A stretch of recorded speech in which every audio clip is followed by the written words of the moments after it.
Gemini, and welcome to your January 2020 Psychic Tarot reading with me, Mystic Sarah. Just looking at the overall energy for you over the course of January. We are looking at a full moon in Gemini, which is going to hit you on the 10th of February, likely to affect you very deeply on the emotional level. So watch out for that. There's also the indication of clearing and resolving relationship conflict for you.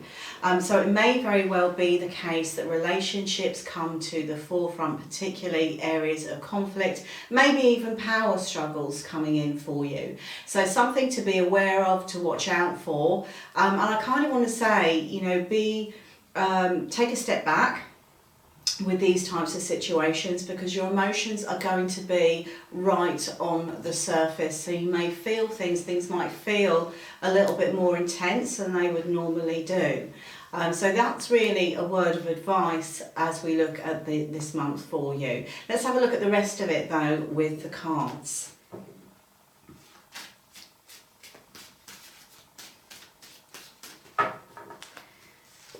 Oh, love, love, love, love. Okay, the first card that we've got for you is the Lovers. So this is going to be the focus for you for January. Relationships, partnerships, maybe even new relationships coming in.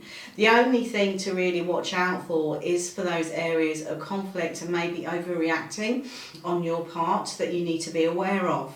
Okay, this can also indicate those power struggles that we were talking about as well. If you're not in a relationship, this is likely to be a good month for you, because with this card I can see a really, really nice relationship stepping forward for you. Lots of passion, lots of excitement, and of course lots of emotion. Let's go on with your next card, and we have the Emperor. Okay, this may be an indication of who's coming in actually, because it's this card for Aries, the sign Aries. So looking at somebody that is very strong, that is very resourceful, that has a very good sense of self-worth, self-esteem. And also somebody that has a strong sense of status, is somebody that is very career-minded, knows what they want and knows how to get it. This is the energy that's kind of being surrounded by you over the course of January. Your next card that you have is the Six of Swords. This card does talk about moving forward, which is brilliant. But the air of sort of caution here with this, or something you need to be aware of, is to not take your problems with you. So you can see from the card that this person is sailing forward, but they've still got all of those swords in that boat, and if they were to pull out one of those swords, there'll be a hole in the boat, which wouldn't be very good. So this is telling you, actually, do you really need to take all of these things with you? Is it better perhaps to start off with a clean slate and then move forward? So think about that, think about what it is that you might need to let go of before we really head into the activities of 2020. When I'm talking about this, what my guides are saying here is this is particularly relevant to relationships. It can be very easy to drift into a new relationship and end up carrying your baggage from the past and putting that into that new relationship. Doubt, insecurity, fear, jealousy, all those things. Do you really need them? Does your new relationship need them? This is a thing to ask yourself. Your next card is the Queen of Cups. Lovely. So this could be you, or it could be somebody that's coming in for you. Somebody that's very much on the emotional side. Especially with the fact that there's cups here, so somebody that might be more of a nurturer rather than a go-getter, somebody that's very in touch with their emotions, maybe even a little bit over-emotional. This person feels their way through life, they trust their intuition. Maybe it's time for you to be trusting yours.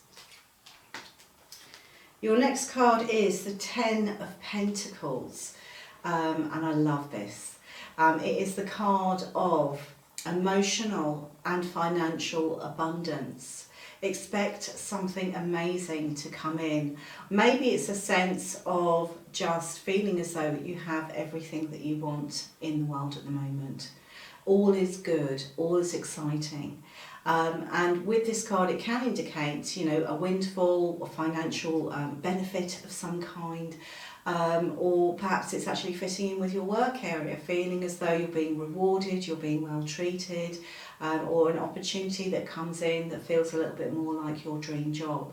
But look out for that. It's also the card of commitment as well. So perhaps there is going to be a commitment coming forward. Maybe that's not necessarily in the form of an engagement ring, but maybe moving forward within a relationship, settling down, buying your own house, that kind of thing.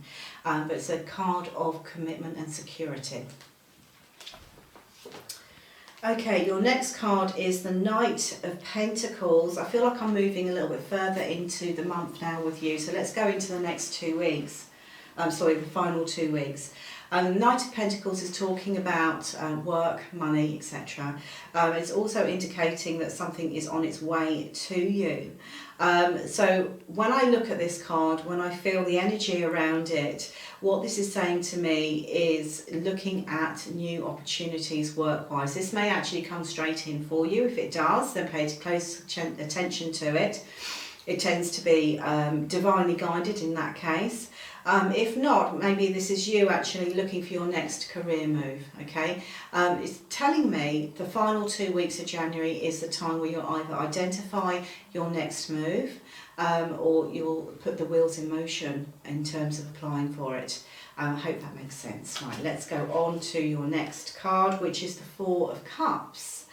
Okay, an interesting card. You can see from this card, this person is contemplating 3 cups standing in front of them.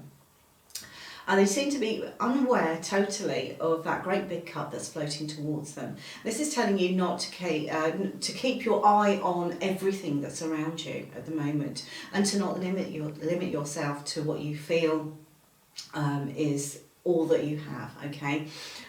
What this card is indicating is something new, something exciting, and something quite big is trying to get through to you, is trying to get towards you.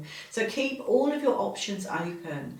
Particularly as we go into the final 2 weeks of the month. There is something on its way to you, and it's likely to be really good. Right, your next card is the Seven of Swords. Okay, so this is a little bit of a tricky one, and it could very well be falling into what we were talking about right at the beginning of the reading, which was your emotions being very much on the surface, and needing to resolve conflict within relationships. Now, that doesn't necessarily mean or is talking about relationships of a romantic nature, relationships on all levels, perhaps work, perhaps family. This card to me is indicating that somebody might not be telling you the truth, okay, or might be trying to lead you up the garden path. So use your intuition. Follow your intuition. If something doesn't feel right, then question it, okay? And don't just jump straight in. This is telling you just to be cautious with who you trust this month. It's not a warning sign, it's just asking you to be aware.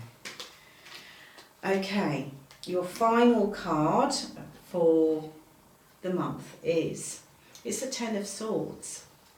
And then again, it's quite tricky, okay? And I feel like this is tying into right at the end of the month for you.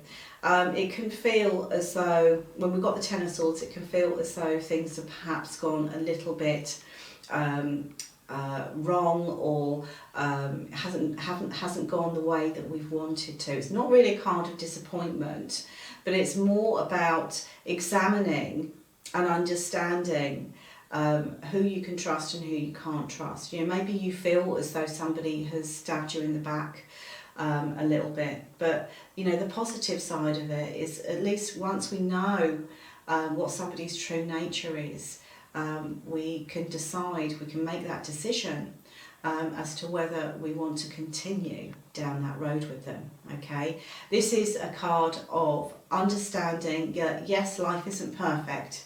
However, you still have a choice of what you have in your life and what you don't have in your life, so remember that. Okay, let's have a look and see what initial is jumping out for you for January. Okay, where do I want to rest? Okay, I am resting on the initial S. So be aware for either somebody that has that initial, it could be a company name, a place name, a street name even, but look out for the initial S for this month. Okay, so have a wonderful January, Gemini, and I shall see you same time next month. If you want to book a reading, you can do by going to the website, which is modern-mystic.co.uk. Have a great month. Goodbye for now.